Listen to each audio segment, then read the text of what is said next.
And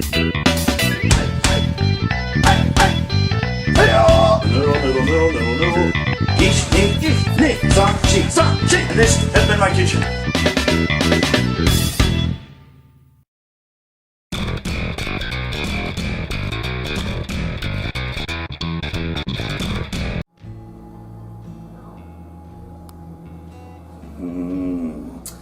Well, we got a little bit of a surprise for you today. We're going to show you an interesting way to make pork roast. Now, we have our roast over there in the sink, and we're just getting ready to put it into our deep pan. The deeper the pan you can find, the better, because we're going to make that roast so nice and tender and so good that it'll just practically fall apart right in your mouth. Look at these ingredients we're going to be adding with our roast. We're going to be cooking it with some apples, some onions, some red potatoes, and then we're going to make a honey mustard drizzle. Get this out of there. This is the jarred honey mustard. It's already prepared. No, you know what? We don't need this. Why? We're going to make it from scratch, and I'm going to show you how to make a honey mustard sauce right from scratch. Or should I? No, you know what? I did that joke way too many times before. Let's make some honey mustard right from scratch along with our roast. So we're just going to drizzle it over the top right when it's finished. And then, for a side dish, we are going to be making shells and cheese casserole using shells and cheese and panko. It's going to be really interesting too, and we're going to use some shredded cheese to go over the top of it, and it's going to be so delicious. Okay, so let's get started. Right here we got our pot roast. This big old guy is going in the oven. I'm going to make sure that we get a nice deep pan. This is what we're looking for. Deeper the better. We might want to preheat though. Yes, you might want to preheat your oven. Okay, so let's do that right now. Let's go ahead and bake for 425 degrees. Now this is going to bake for about an hour 15 to an hour and a half to get your roast all nice and just juicy and bursting with flavor. So once we've got our pot roast in our deep pan, and you're going to need something like this, something really deep, because it's got to hold a lot of water, it's got to hold a lot of ingredients. So you get a deep pan like this, and you can get them at Dollar Tree, dollar stores have them, Walmart has them, your grocery store has them, and they're disposable too, so you can use it and toss it, or you can make do with this again by being careful with it, and you can use that again, just clean it really thoroughly, and you can use that again. But that depends on your needs. Now, what we need is to fill this bad boy up with some water. So we're just going to fill that up with some hot water. I'm probably going to fill it to about close to the 3/4 mark, because we've got to leave some room for that vegetable. So that's halfway. So we're looking to about there. About that much. Just enough to where it barely touches and starts to come up to the top. Just barely, just barely. If it helps too, slant that side crooked diagonal wise, so that way it'll all stay together. Now we're going to break out our handy dandy slapper chopper thingy, and we're going to chop up some apple. Couple of chops. 1, 2, 2. Gotta run away. 1, 2, I know. I'll get it in a moment. 2 chops, done. 2 chops, done. 2 chops, done. That's not quite done. No. Why are you so hard? 1, 2. Why are you so hard? 1, 2. 2 chops done. 2 chops done. That was 3. There's 2. All our apple is done. Nice big pieces. Now we're going to go for our onions. Nope, about 3. Let's go for about that size. That's good. 5 1, slaps. 1, 2, 3, 4, 5. It didn't count if I had to reset the plunger. Okay, let's do that again. Perfect. 1.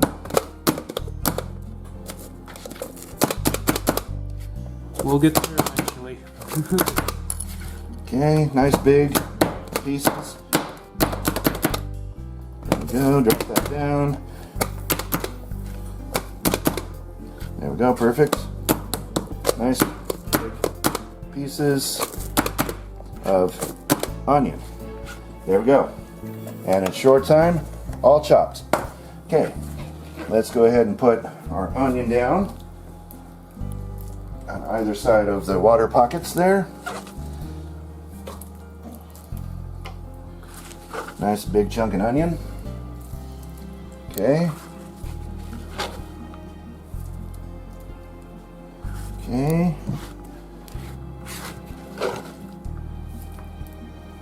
Now let's lay down our apple.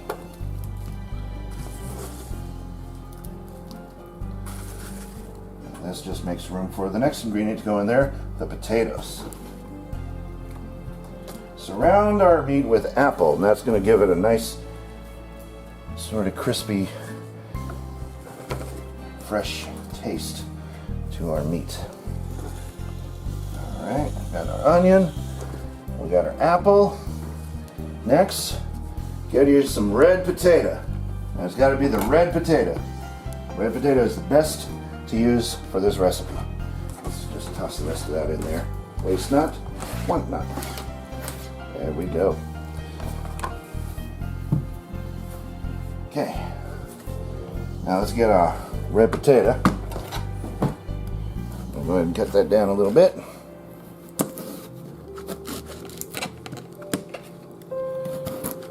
And we'll just use a knife for this. We want some big pieces of potato going into our pot roast. So we'll just keep cutting them in half, cutting them down, about like that, what we're looking for, about that size a piece.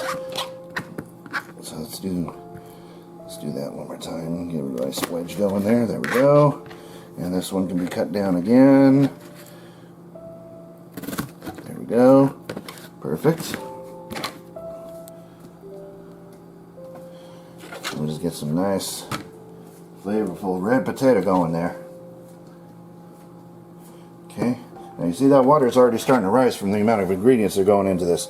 So we're looking at 5 small white onion and 3 good sized, like medium sized red potato, and 3 apples. All cut up to perfection. Now, gonna put our red potato down on top of, try to push it down into the water here. So now when all is said and done, this water is going to be nice and full up to the top. So that's why we only fill it to a certain level with water. The rest of that water is going to rise up from all the ingredients you're going to be putting in here. Why am I still talking like I'm from Louisiana? I'm still fixed on that Louisiana food, folks. I love my Louisiana food. Had that red beans and rice, man. It turned out good.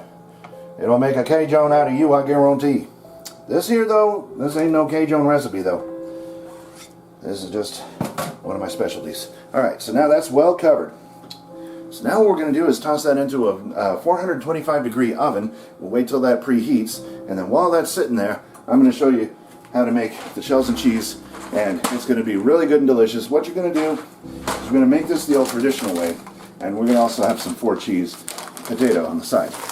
But that's for later, because we're going to be reusing some of these over and over again, because we really don't have that much of cookware going around, so this is what we got to work with. So we're going to need a 9x13 pan right here. There's that apple piece. That's okay. We'll just save it for the insects. Maybe the dubia roaches will like that.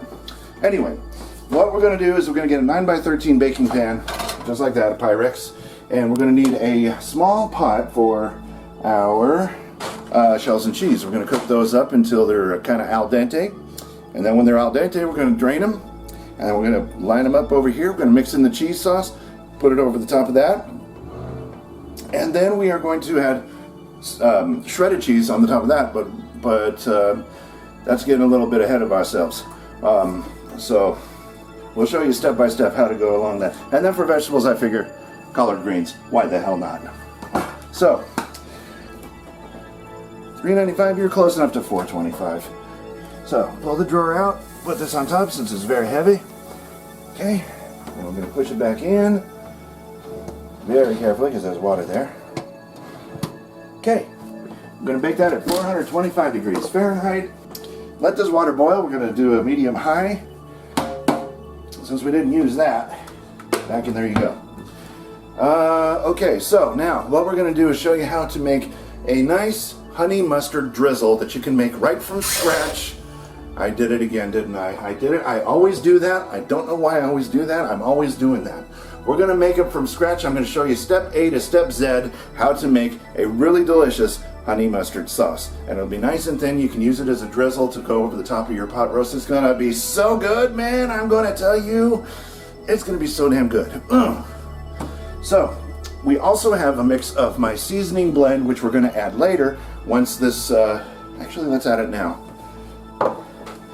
Before you pop it in the oven, it was recommended that you use seasoning. So we're just going to carefully add that seasoning right now. Right when it's in the oven here, but you can do it's best to do this when it's outside the oven. So just kind of go over the top with this blend of seasoning here. And then we're going to turn it around, hit the other side. Careful. Careful. Just turn.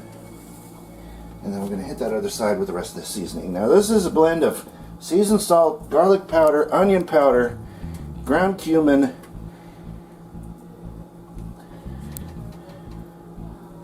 might as well use the rest of it. I can make more. There we go. I'll have to make some more seasoning. Alright, let's slide that back into the oven. Oh, very careful now. Don't dribble. That's going to be full of water. So you want to be as very careful as possible. Don't do what I did. Don't try to push it in with the drawer still inside the oven. Pull the drawer out, put it on top of the drawer, then slide the drawer back in. It'll be the easiest way to do this without making a mess. So with our shells and cheese, we're just going to cook it the old traditional way. We're going to wait till that water is boiling. Then we're going to add our shells to it. Let it cook to be al dente. You're looking at about 7 to 10 minutes, or until al dente. And then we're going to put it in that casserole dish. We're going to top it with the cheese that it comes with. We're going to top it with some more cheese. We're going to top it with some panko. The panko and the shredded cheese will be added later, so that way it won't overcook the shredded cheese. And we want that stuff to be nice and cheesy good. So we are going to really cook the heck out of food tonight and show food who's boss. Now in a small saucepan, what you're going to need for your sauce, our honey mustard sauce, we're going to need 2 cups of mayonnaise, and we're almost out of mayonnaise here, so as you can see this jar is almost empty.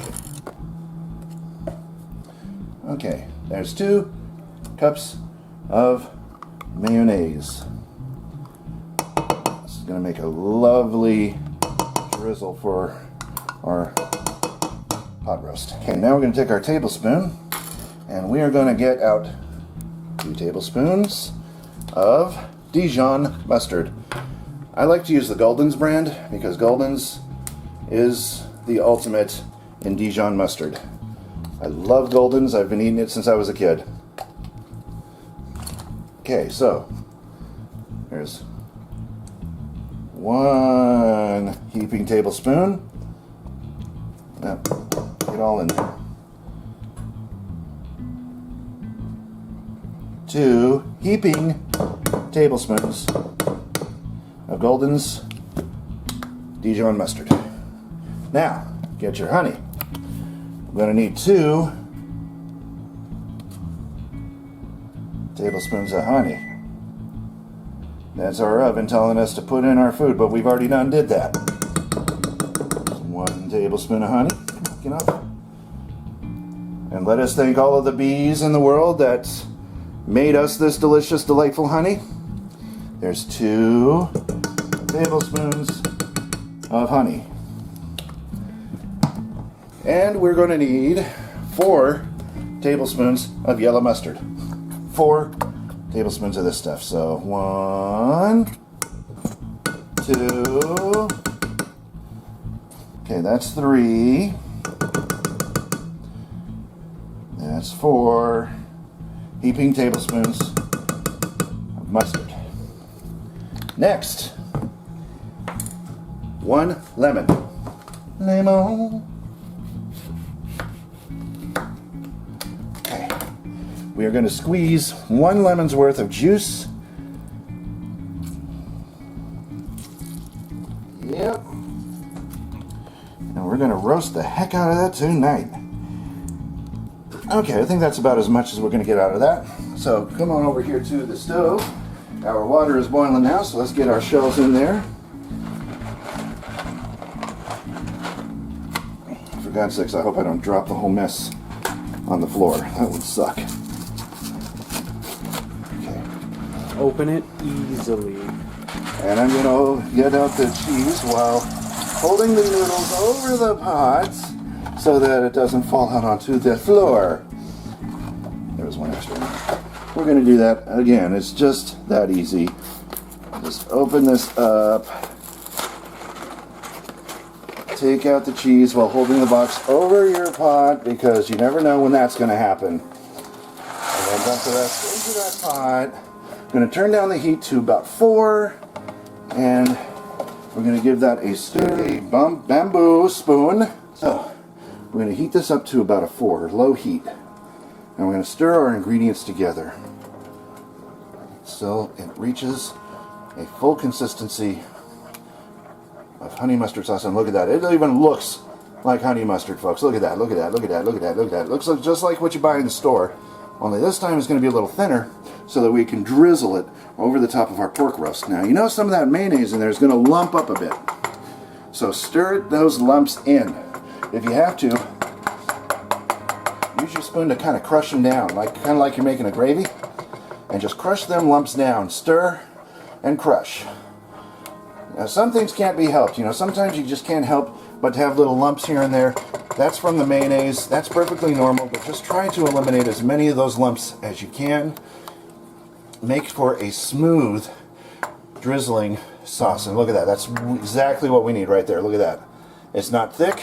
It's not too thin. It's perfect for drizzling. And it's it's a little bit thick, so it's going to coat over our meat when we're ready to serve. It's going to coat it just nicely.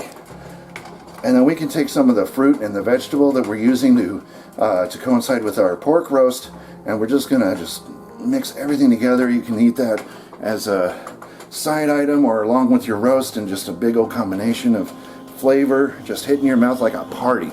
And that's what we're having tonight. We're having a party for your mouth. And this is going to be ultimate. Okay, now let me go in for a taste.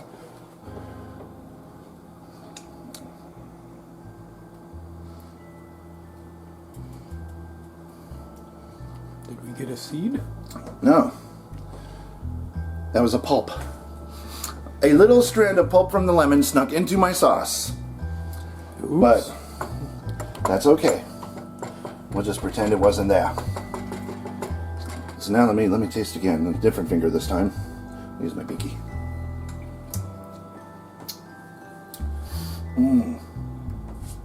That is absolutely perfect. You don't need anything else. No salt, no pepper, nothing. It's a nice, sweet sauce. You got your honey, you got your Dijon for a little bit of spice, you got your mayonnaise to make it as with a base, and then you got your lemon to thin it out and to add for extra flavor, and you got your regular mustard for the color and for a little bit of flavor. And you make this wonderful honey mustard sauce from scratch, and it's just that easy. It is just that easy, folks. You can make anything you want to in the kitchen. Just put your mind to it, and you can accomplish anything in the kitchen. I mean, we just turned a bunch of condiments, boring condiments, into a delicious sauce, and you can do the same thing at home. Now, we're going to take a little bit of a break and let all this cook up for a moment. And while we're doing that, we're going to show you the next step when we get there. So have fun in the kitchen, and remember to keep a watch on your noodles. Make sure they don't overcook. We're looking for al dente here. So about 5, 8, maybe 10 minutes tops, but 8 to 10 minutes is right around where you want to be. And then we'll show you the next step from there. So we'll see you in about 8 to 10 minutes when we're ready to drain our noodles. Shake well before serving. Well, I'm shaking. No, I don't know why I did that. Anyway, we're going to drain off. Let me set this over here because I had an accident last time I tried to drain. noodles and that thing tilted on me, so I'm going to put it on a more solid surface. There we go. So we're going to drain our shells, and we're going to run them under some hot water to rinse them off.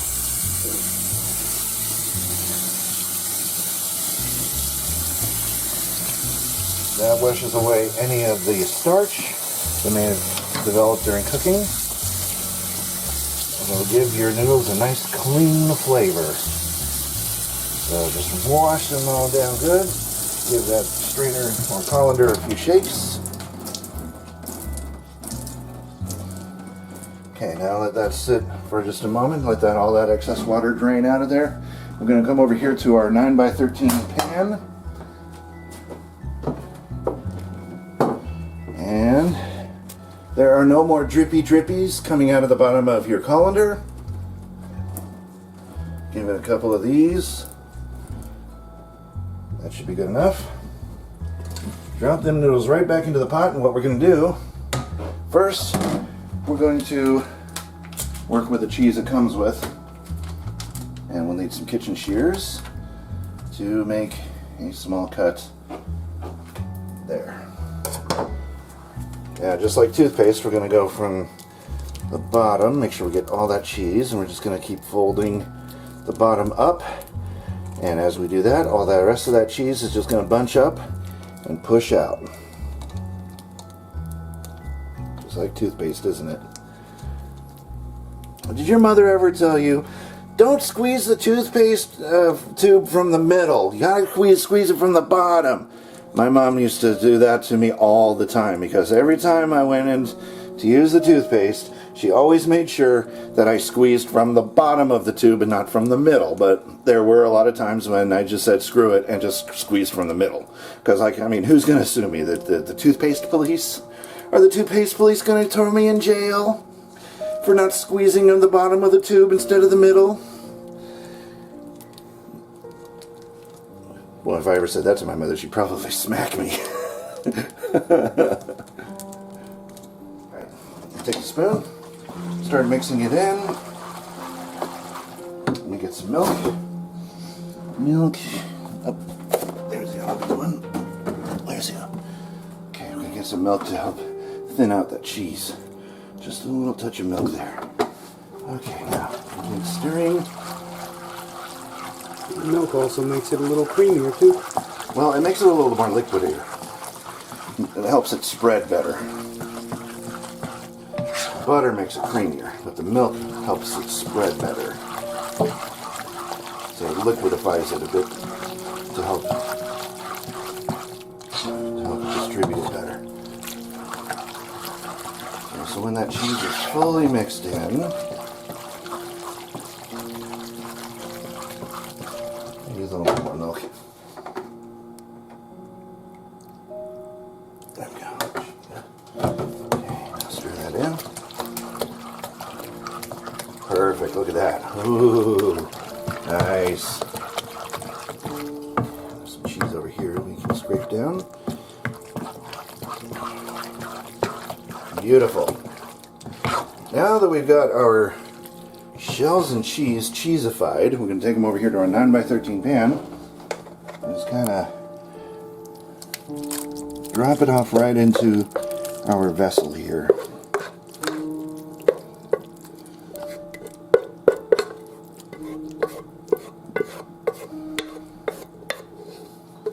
Get the rest of that out of there.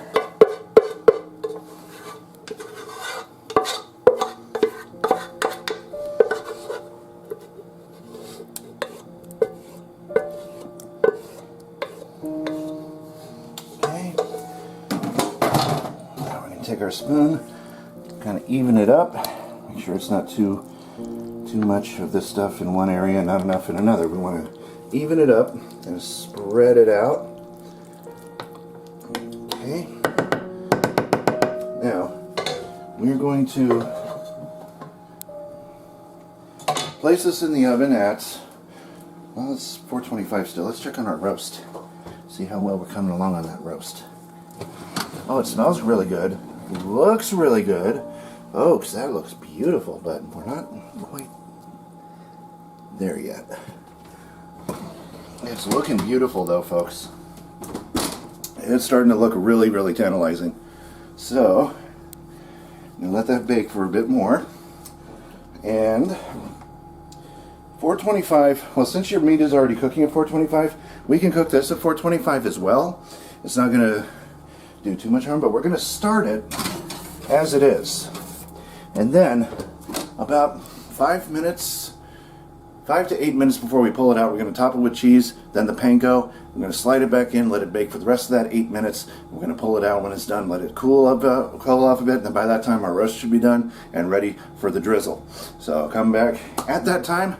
We'll have a grand unveiling and see how well everything came together as Cooking with SonicBlu continues with pot roast and sweet honey mustard drizzle. Look at that.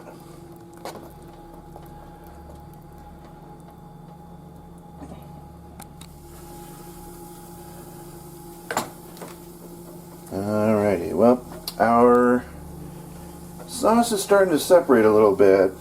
That's okay, just keep stirring it, melding those ingredients, because what ended up happening was that the sauce, pretty much you can start with the sauce like almost when you're ready to pull the ingredients or your roast out of the oven. But if it happens to separate and you make it too soon, just stir it right back in. Just stir it right back in, and it'll re-situate itself, I guess. Is that lemon juice and the oils from the mayonnaise and the ingredients from the mustard, they're all going to separate because oil and vinegar don't mix very well. Oil and acids, I should say, don't mix very well, and since lemon is an acid, that's going to separate from the base. So stir that back in, and look at that, it's sauce again. See, now it's sauce again. Okay, so if that ever happens, you know what to do. Okay, we're going to heat that up for our potatoes, or mashed potatoes rather, but let's go ahead and check on our, whoa, that's hot. Let's go ahead and check on, I'm going to need more than that. I'm going to need the big boys. Yeah, the big mitts. Alright, go ahead. Come on. Okay, we're not boxing here. We're not training for boxing. We're pulling out our casserole. Look at that. Ooh, perfect, perfect, perfect. So when you start to get baked around the edges there, that's exactly the consistency we're looking for. Now, we'll deal with you in a moment. That roast is about ready to come out too, because you can really start to smell all of the flavors that are coming together there. Okay, so what we're going to do now is we're going to grab the cheese. First, we're going to grab the cheese. And we're just going to top this with a nice, generous amount of shredded cheese. And we're going to make this extra cheesy and extra nice. And the cheese is going everywhere on the counter. But try to make this without making a mess. And as you can see, we've made a serious mess in making this recipe. But it all cleans up, and it's all well worth any mess that you can make in the kitchen. So we're just going to top this and just kind of start spreading this shredded cheese all over the top of that until it's nice and covered with cheese, and just get all over there and kind of like brush some off to the sides there, a little bit more over here and there and everywhere. I'm just going to take a little more chunk. Extra cheese won't hurt it. Extra cheese is worth it. Okay, a little cheesy here, a little cheesy there, cheese and cheese and cheese. Perfect, look at that. Ooh, nice and cheesy. Okay, next, we're going to grab our panko. And what we're going to do is I like to pour it into this and then just kind of lightly use this to shake our panko over the top. This gives it a nice crunchy texture. And this also helps control how much panko we use. Just pour it onto the lid there and use the lid to distribute it. So about 3 good lidfuls should do us. Almost looks like Parmesan. Almost. Okay, so once you got that covered up, well, a little bit more over here because I didn't get quite that much over here. Perfect. Okay. So once you get enough panko on there, so about mostly three capfuls of panko evenly distributed over our casserole. It's back into the oven for another 5 minutes. If we don't forget that, we need to open the oven first. Yes, we do. Well, while we're here, let's check on our roast. Oh, that's looking good. Look at that, folks. Oh, and the potatoes are just crisping up nicely. Ooh, beautiful. And that meat ought to be just sitting pretty in that hot water. Okay. So, another 5 minutes to go. And then, 5 minutes later, we're going to show you some really good eating. So, let's go ahead and pick back up in about 5 minutes. We'll show you the results.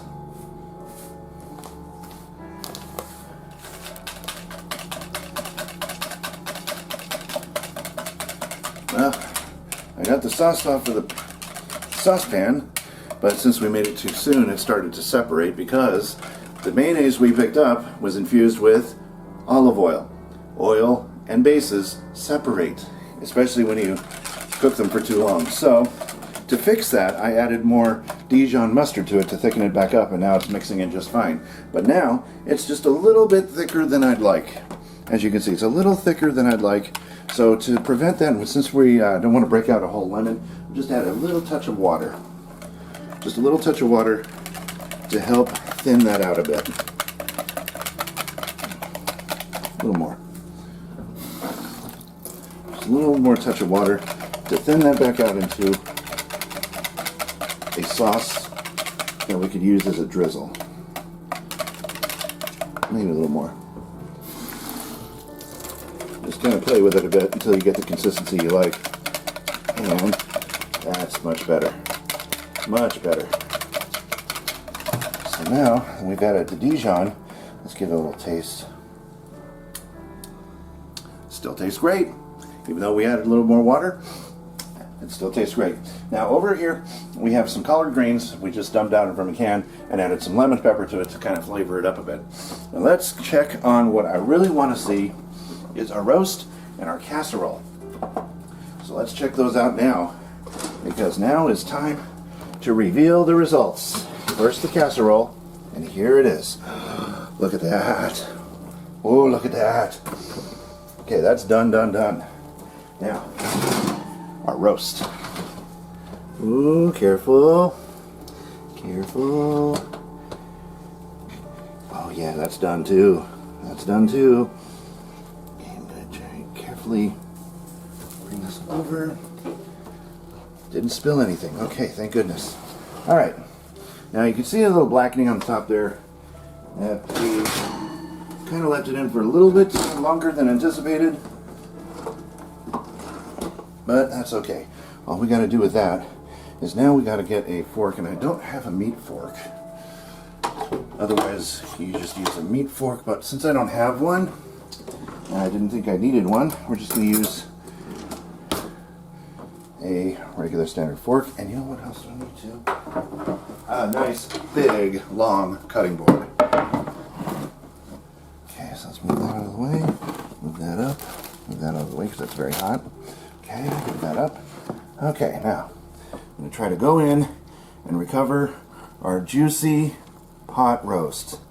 Here it is. I'm going to fish it out of all of that mix of wonderful flavor together. There's our pot roast. Look at that. Alright, now we're going to need a knife. That'll do. Okay, and we're just going to slice this down. And look how tender this is, folks. Look how nice and tender that knife goes through our pot roast. And it's cooked through and through. Good. Roast doesn't really take that much to cook. Two. We can cut this up into tens. 3, 4. There's 5 of us here, and each person can take 2 slices. 6, 7,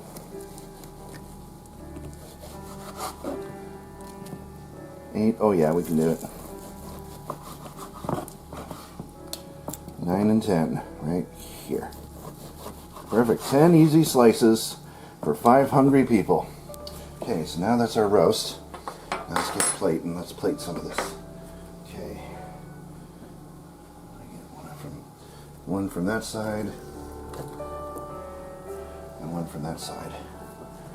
That way I have something a little bit. Okay, then get a spoon. Another spoon other than that one. Okay, all you need for the drizzle is just a regular spoon. Take that whisk out of there too. Oh, perfect. Look at that. Okay, we're just going to drizzle that right over the top. Drizzle. Perfect. Look at that. Move this out of the way so I can get to it. And drizzle. Look at that. Drizzle. Nice. And see how it just coats over your meat. That's exactly what we're looking for. It's like a nice, thick consistency, almost like hollandaise, where it just coats your food. And it's thin enough where it'll coat, but not be too thick to turn into a paste. What we want is a sauce, and just cover that up in that sauce. That's beautiful. Now, next we need another spoon, and we are going to fish out some of this mixture, and we're just going to give it a stir to make sure that anything that was burned on the top will just go right in here into our water, kind of soften it up a little bit. And then we're just going to reach in for a mixture of onion, apple, potato mix. And we're just going to take and put it right on the top of there. I need a little assistance with a fork because that's going to be too hot to handle. Perfect. You can put this on the side, you can put it on the top. You can do anything you want to with that, however you want to. I like to put it right on the top there. There we go. Look at that. Perfect. Beautiful, beautiful. And that leaves some room on this side of the plate for some potatoes. And we got some mashed potatoes here. I'm just going to plop down onto the plate. Give me another spoon of that stuff. Okay. Plop it right down on the plate.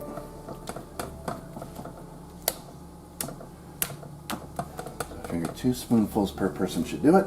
And now, there you have a beautiful pot roast. We got the onion, potato, apple. It's all in there, baby. And our own, very own, homemade honey mustard drizzle sauce. Let's test this out. I can't wait to test this out. Oh, this looks so good. Oh, wait a minute. I'm forgetting one very important factor. Putting a little butter on there. A little butter there. A little over here. Let that melt in. Make a little indent there so the butter can just melt and not have to go all over the plate. A little more butter in the center. Perfect. Okay. There we are. There we go. That is pot roast a la SonicBlu. This is the way you do it. So we're just going to take a test of this.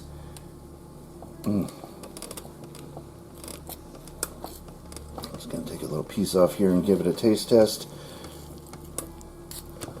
And it's so tender you can cut it with a bread knife. Oh yes. First, let's taste the roast with the drizzle sauce.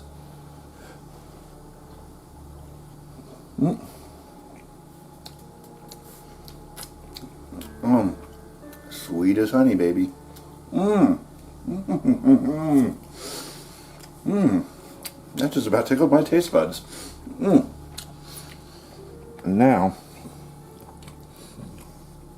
let's get some of these ingredients on the top here. This is apple. There's a piece of apple there. Onion, apple. Let's get, that's an apple. That's a potato? Okay.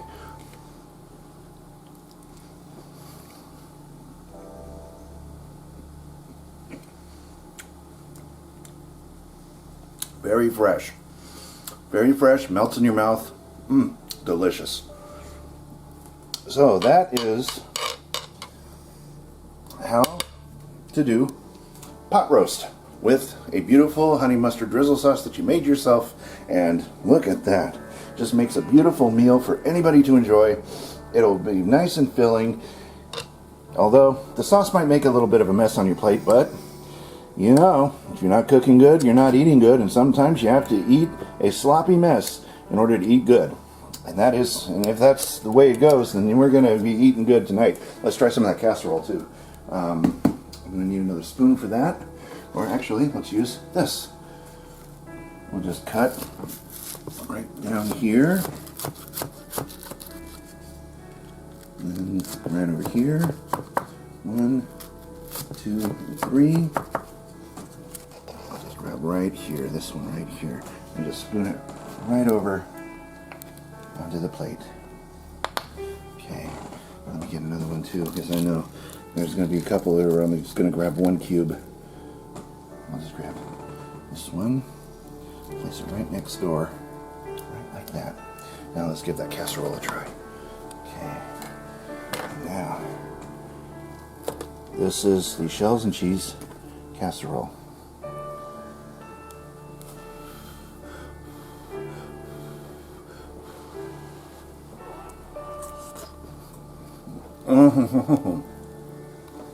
Hot, but good.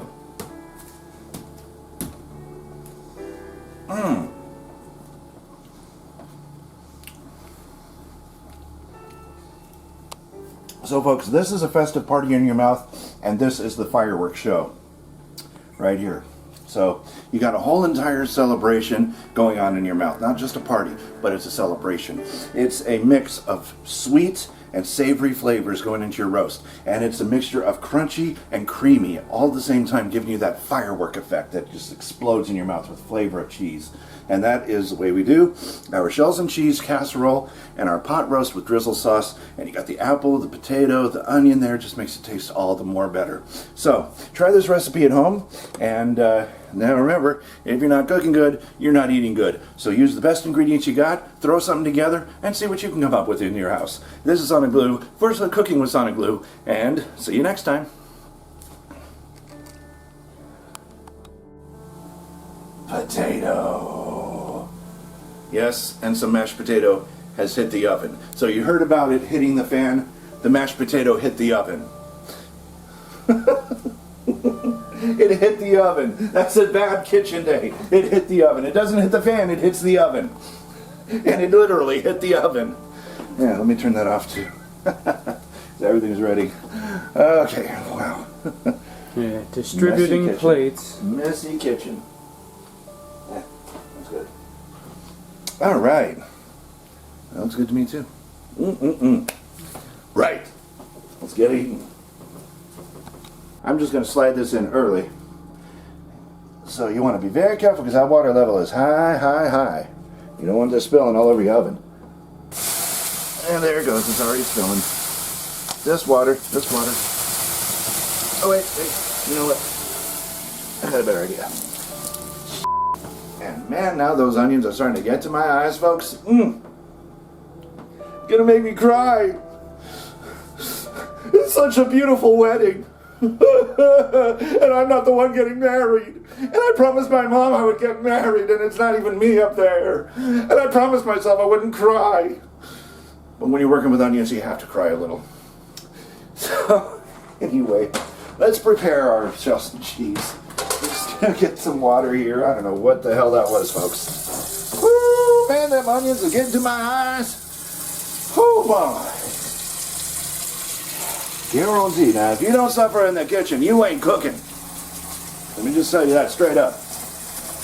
If you ain't cut a finger off, or if you ain't got tears in your eyes from onions, or accidentally rubbing your eyes after you work with peppers or crushed peppers, you ain't living. And I've done all of those things, yes. I've cut the tip of my pinky off cutting shiitake mushrooms.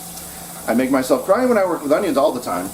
And I have, yes, at a couple of occasions worked with crushed red pepper and then immediately had the urge to itch my eyes.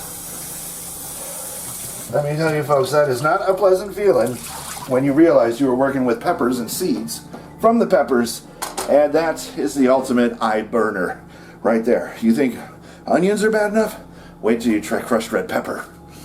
No, you don't want that. Okay. And while I'm doing that, I'm going to... Sorry, folks, but I got to wipe my eyes. Oh, man, that onion. Actually, I was going to kind of add when I worked at Chili's. Oh, hell yeah. Well, you got that buffalo sauce that you throw some of the chicken fingers in. Yep. And that, yeah, you That'll have a do little too. splash and that gets in your eye. Oh, that cool. burns also. Oh boy, that's better. Yeah, you're working with onions and your eyes start to water, just grab a towel and wipe it. You'll be just fine. See, all better now. All better now. We're all better. Okay. And there it goes. Gosh darn it. Oh gosh. Oh my god. Oh my word. This is a mess. Okay. We're having mayhem. Mayo ham. It's mayo ham. It's mayo ham in the kitchen. First it was the apple, then the tray, now some mayonnaise. Ah, damn it! We're just making a mess. There's more food on the floor than there is on the counter, folks. What you got in that pan? Nothing, honey. Nothing but honey. Nothing but honey. Look at this glorious mess. Look at that, the countertop here. But look at the floor. OMG. Look at this floor, folks. Look at it. Well, not just the floor, but there was...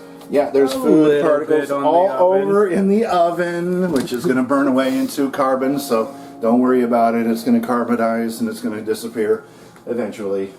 But you could clean the oven, but only when it's safe to do so. Made of bamboo, made from the finest bamboo. It's a bamboo spoon. No, it's a bamboo spoon made from the finest bamboo in China. Not from baboons. We don't make spoons from baboons. Okay, I want to make that clear. The Old Puppet Show does not condone in or advocate the torture of baboons to be made into spoons.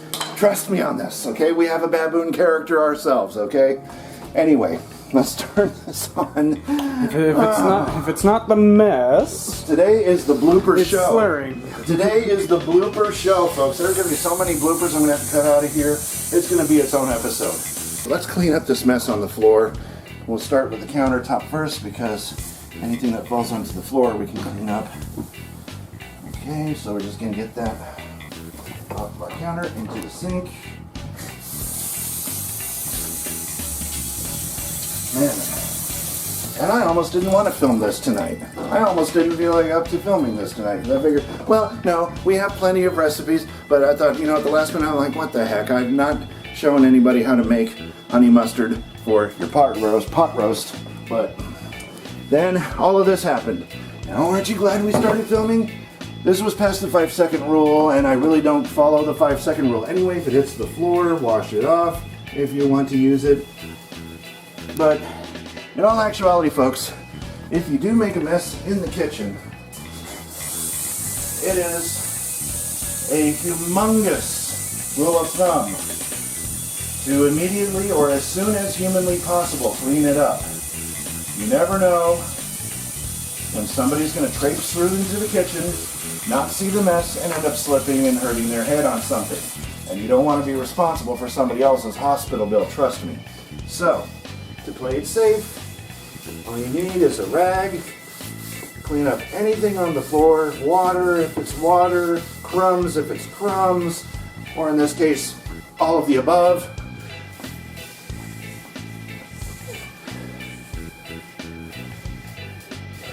And there we go. Now let that dry a little bit. And if your floor is still wet, stay in the kitchen until the floor dries. That way you can warn anybody who comes into the kitchen to watch their step. Because you made a mess on the floor, and all chefs, at one point or another, have made a mess all over the floor. But that's how you develop good cooking skills. You have to make a mess in order to stay clean. Who said that? I don't know. I think that's somewhere in the Bible it says that or something. I don't know. You have to be messy in order to be clean or something. I don't know.